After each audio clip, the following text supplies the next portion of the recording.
আমাদের ভয় ভীত করে তোলে।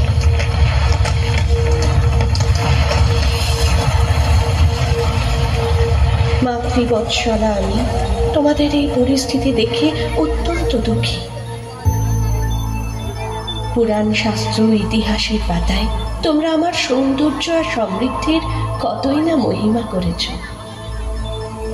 যখন এই সৃষ্টিতে স্বর্গ ছিল তখন আমিও সুখ সুবিধা দ্বারা পূর্ণ ছিলাম।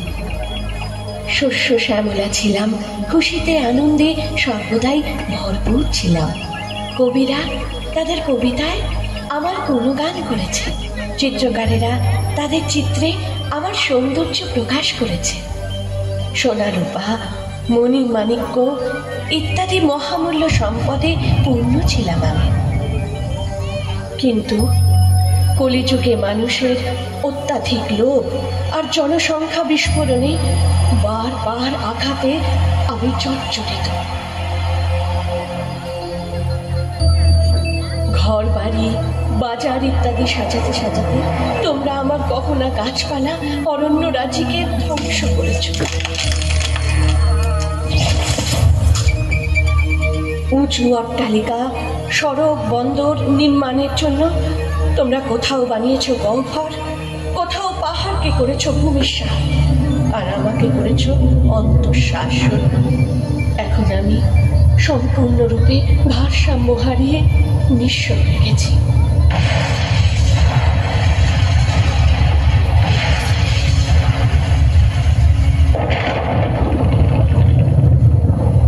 ফুলের বাগানের মতো স্বর্গীয় রূপ ছিল আমার, এখন কাঁটার জঙ্গলের মতো মরুভূমিতে পরিণত হচ্ছে আমি। তাই এখন তোমাদেরই কর্তব্য নিজের মাকে আবার শস্য শ্যামলা, উর্বরা, সুখ সমৃদ্ধিতে পূর্ণ করে তোলা। তোমরা নিজেদের সংস্কার পরিবর্তন করে সৃষ্টির নবসৃজন করবে, এই আশায় অধীর প্রতীক্ষায় রয়েছি আমি, যাতে আমি আবার আমার সন্তানদের মমতার শীতল ছায়া প্রদান করতে পারি।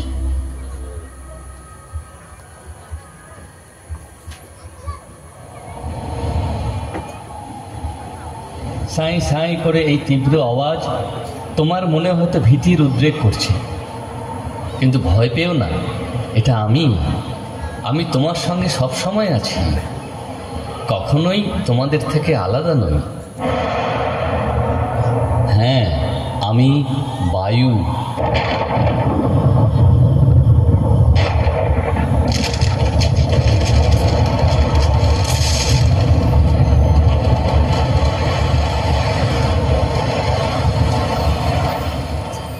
আমি এই সারা সংসারে তোমাদের অক্সিজেন দিয়ে থাকি, যা তোমার প্রাণতত্ত্ব।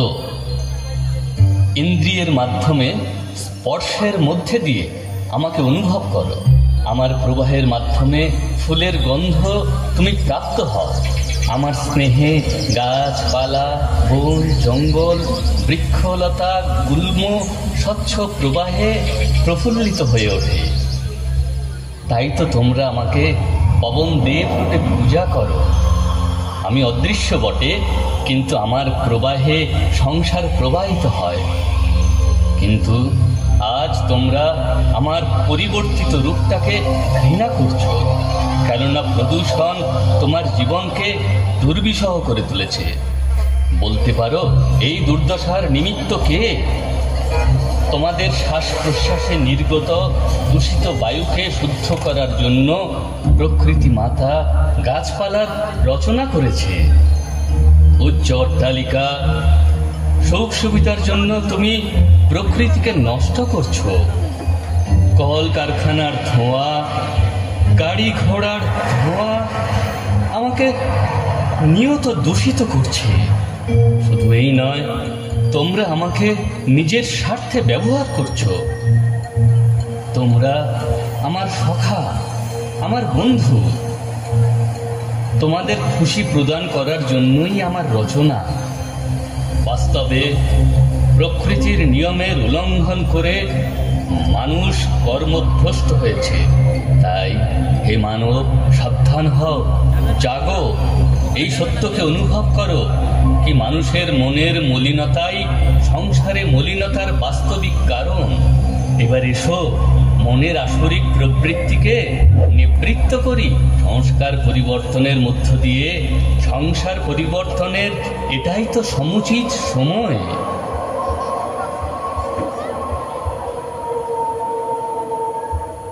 এখন নয় তো কখনোই নয়। ঝরঝর ঝরে পড়া ঝর্ণা বা কলকল করে বয়ে যাওয়া নদী কতই না সুখকর লাগে। জলের তরঙ্গের শব্দ তোমাদের নিয়ে যায় সমুদ্রের গভীরতায়। অসীম সাগরের মতো আমি জীবনের প্রত্যেক ক্ষেত্রে তোমাদের সকল আত্মার সঙ্গে জড়িয়ে আছি। হ্যাঁ, আমারই নাম জল, অর্থাৎ জীবন। আমি পৃথিবীর 69% অধিকার করেছি। তার সাথে প্রতিটি প্রাণীর শরীরে 53% আমি ব্যাপ্ত। তোমার শরীরেও আমি এই তত্ত্বরূপেই বিদ্যমান। তুমি জিহ্বা দ্বারা যে পদার্থের রসাস্বাদন করো তা আমাকে ছাড়া সম্ভব নয়। তাই তো তোমরা বলো জলই জীবন। জল যদি না থাকতো তাহলে জগৎই থাকতো না। অনেক মহিমার মাধ্যমে আমি তোমাদের দ্বারা প্রশংসিত হয়েছি। যেখানে জলের কিছু মাত্র অভাব দেখা গেছে সেখানে আমাকে দুধ সাগর বা অমৃতের নদী রূপে বর্ণনা করা হয়েছে। গঙ্গা যমুনা নির্মল রূপের স্তুতির মাধ্যমে প্রকৃতপক্ষে আমারই স্তুতি করা হয়। তুমি যখনই জল পান করো তৃষ্ণা নিবৃত্তির মাধ্যমে পরম তৃপ্তি অনুভব করো। শীতলতা অনুভব করার জন্যে বা শুদ্ধতার জন্যে স্নানেও আমি উপযোগী। শুধু তাই নয়, জীবনের জন্য আবশ্যক শস্যাদি এবং ফলাদি উৎপাদনে সেচ কার্যের মধ্যেও আমার প্রয়োগ অপরিহার্য। মন্দিরে দেবতার চরণামৃত অভিষেকে আমার প্রয়োগ বহুল প্রচলিত। আমার গভীরে ডুব দিয়ে তোমরা আমাকে পতিত পাবনী বলো। তাহলে দেখলে কোথায় নেই আমি, কিন্তু আমার শীতল সুখকর রূপের দ্বারা উপকৃত হওয়ার পরিবর্তে তোমরা সীমারেখা টেনে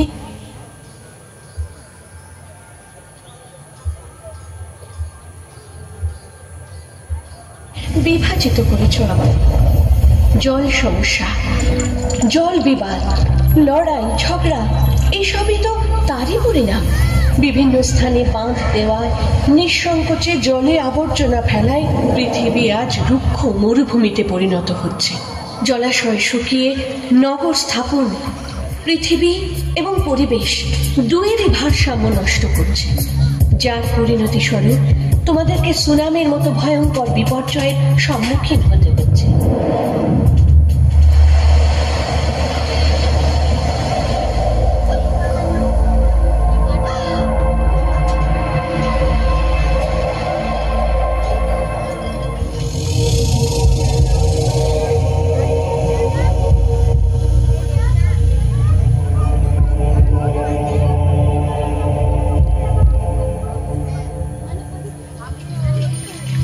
আমি অমৃতের নদী হয়ে শুদ্ধ নির্মল ধারায় বয়েই যেতাম। সকলকে শুদ্ধ করতাম যে আমি আজ এতই মলিন হয়ে গেছি যে এখন আমাকে শুদ্ধ করা নিতান্তই আবশ্যক হয়ে পড়েছে। সমস্ত সংসারকে নিঃস্বার্থ সেবা প্রদান করি যে আমি আজ বোতলে বন্ধ দুর্লভ বস্তুতে পরিণত হয়েছি। আমার মতো জীবনদায়িনী অমূল্য রত্নর মূল্য নির্ধারণ করে তোমরা আমাকে বাজারের পণ্য করে তুলেছ। আমি তোমাদের এই দুর্ব্যবহারে নিতান্তই দুঃখী এবং চিন্তিত। আমি ভাবি আমার সেই হারিয়ে যাওয়া স্বর্ণযুগ কি আবার ফিরে আসবে না? তোমরা নিজেরাই ভেবে দেখো আমার অতীত আর বর্তমান অবস্থার বিষয়। তোমরা আবার বিশ্ব বন্ধুত্বের অমূল্য গুণকে ধারণ করো, যাতে সমস্ত জগৎ সুখ শান্তি পবিত্রতা আর আনন্দের উচ্ছ্বাসে মেতে উঠতে পারে এবং সবাই একতার সূত্রে বেঁধে নিজেদের কর্তব্য পালন করতে পারে। তোমাদের শতপ্রধান দৃষ্টি, বৃত্তি এবং কর্মের দ্বারা আমি আবার নির্মল, শীতল এবং স্বচ্ছ রূপ ধারণ করতে পারব।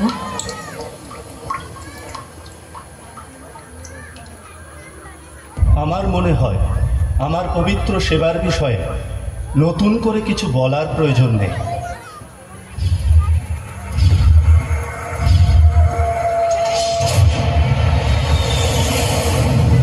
হ্যাঁ, এই আমি অগ্নি, পৃথিবীর অস্তিত্ব এবং বিকাশের আমি কারণ আধার, কারণ আমি সূর্য। আমারই উজ্জ্বল রশ্মির দ্বারা তুমি সংসারকে প্রত্যক্ষ করো। আমাকে ছাড়া তোমার জীবন অন্ধকারময়। শুধু দিনে নয়, রাতেও আমি প্রকাশ বিকিরণ করি। আমার বিভিন্ন শক্তিশালী ভূমিকা তোমাদের রোজকার জীবনের আবশ্যকতা পূরণ করে। আলো ও উত্তাপ দেওয়ার সাথে সাথে বর্ষা হওয়া আর ঋতু পরিবর্তনের কারণ সেই আমি। রান্নাঘরের রান্নার ইন্ধনও আমি যোগাচ্ছি। মন্দিরের আরাধনায় দিব্যজ্যোতিতেও সেই আমি।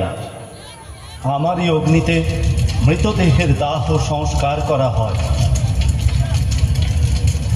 আমি তোমাদের জীবনের সব ক্ষেত্রেই সাহারা দিচ্ছি, কিন্তু কখনো কখনো আমার প্রয়োগ ধ্বংসাত্মক কার্যেও করা হয়ে থাকে। ক্রোধ এবং হিংসার আগুনে সরকারি এবং বেসরকারি সম্পত্তির বিস্তর ক্ষয়ক্ষতি হয়। যুদ্ধক্ষেত্রে বা ছোটখাটো বিবাদে ধ্বংসাত্মক রূপ দ্বারা আমি আমার শক্তির অহংকার প্রতিষ্ঠা করতে পারি।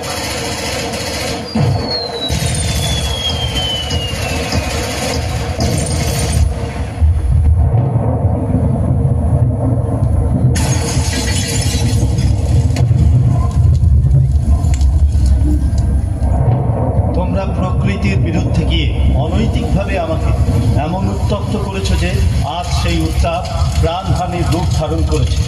গ্রীষ্মের তাপমাত্রা সমতুল রাখার জন্য বর্ষাযুক্ত মেঘ এবং ছায়া প্রদানকারী বৃক্ষ অনেক কমে গেছে। এরই সঙ্গে তোমাদের অত্যাধুনিক জীবন পদ্ধতি বায়ুমণ্ডলের ওজোন স্তরের ছিদ্র করার সাথে সাথে এই বিশ্বকে মহাবিনাশের দরজায় এনে দাঁড় করিয়েছে।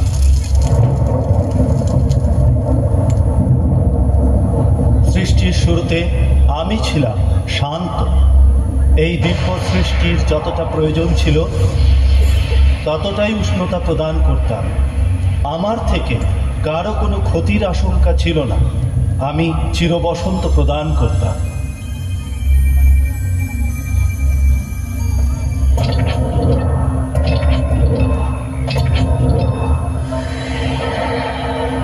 মনে রেখো, তোমার অনিয়ন্ত্রিত উপভোগ এবং অনিয়ন্ত্রিত ইন্দ্রিয় লোলুপতা তোমার অকল্যাণ ডেকে আনবে। মানুষের মধ্যকার জেগে থাকা কাম ক্রোধ রূপ অগ্নি শান্ত হলে তবেই আমার ভৌতিক রূপও আরাম ও খুশি প্রদান করতে পারবে। অতএব সময়ের সংকেতের গুরুত্ব বোঝো এবং নিজের কর্তব্য পালনে ব্রতী হও।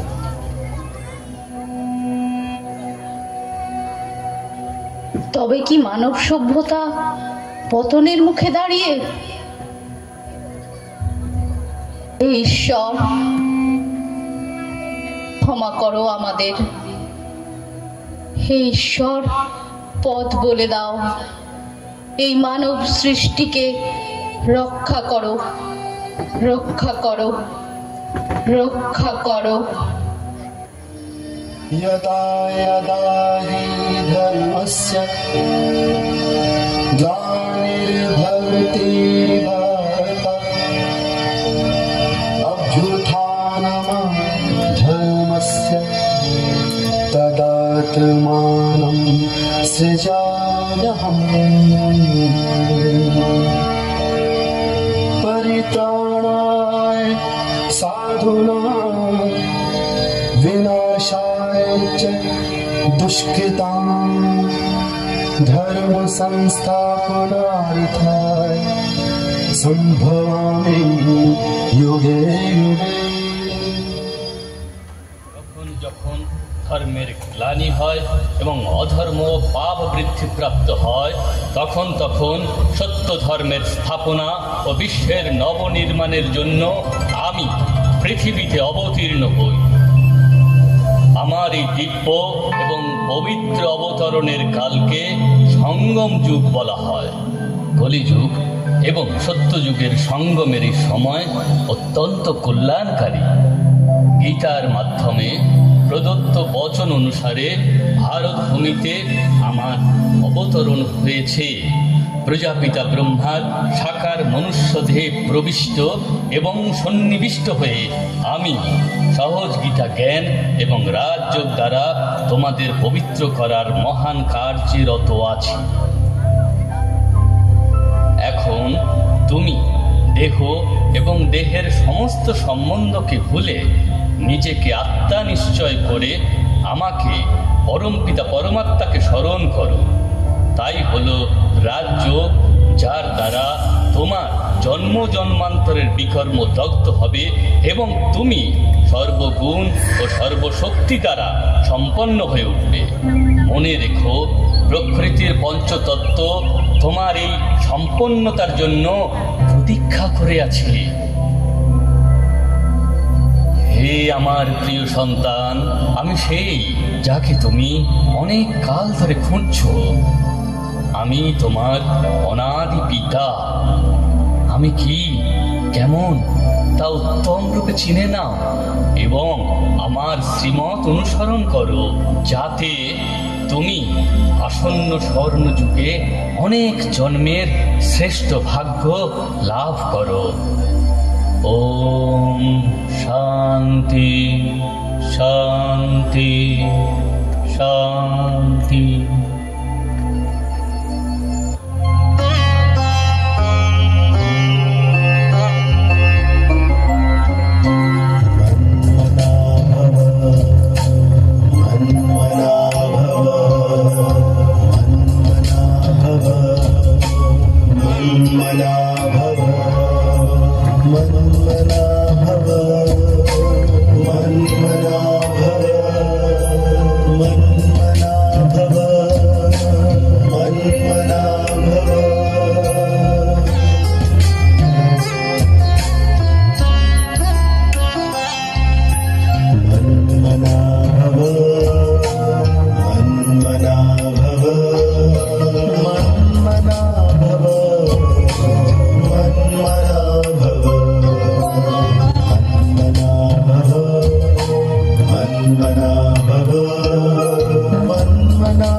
शिव ज्योति बिंदु निराकार को पल पल याद करो।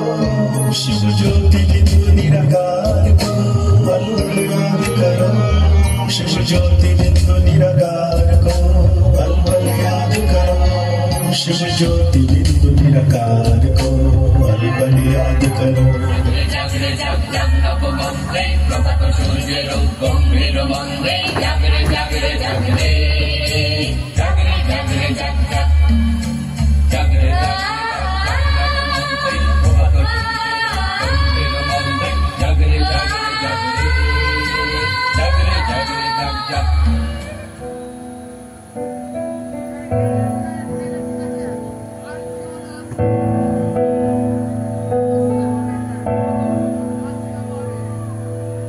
वन्दे मातरम्।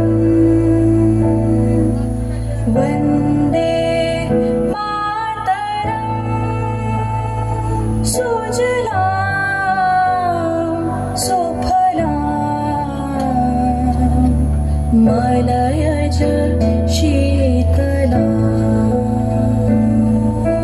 शस्य श्यामलां मातरं वन्दे मातरम्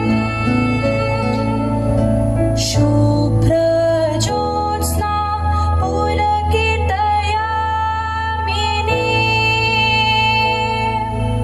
फुल्लकुसुमिता द्रुमदलशोभिनी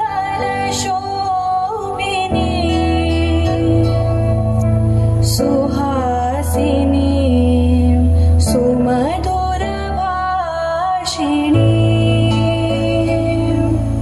सुखदां वरदां मातरं वन्दे मातरम्। এটা শিখেছিলাম আমি 5 ফুট করতে একদম ওটাকে শিখেছিলাম আমি। ঠিক আছে, থ্যাংক ইউ ধন্যবাদ। এটা কত শিখেছি আমি। তুলুন আচ্ছা সবাই চলে আসুন, একটু গ্রুপ ছবি হবে একটা। যান যান যান যান যান চলুন।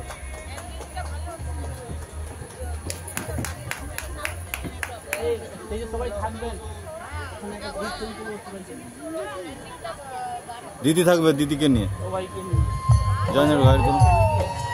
দিদি আছে, দিদি যান, বলুন।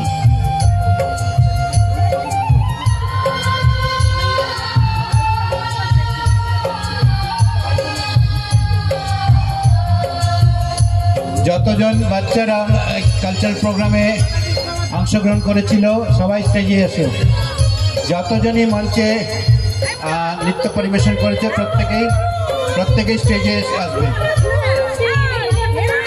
প্রত্যেকেই স্টেজে আসবে।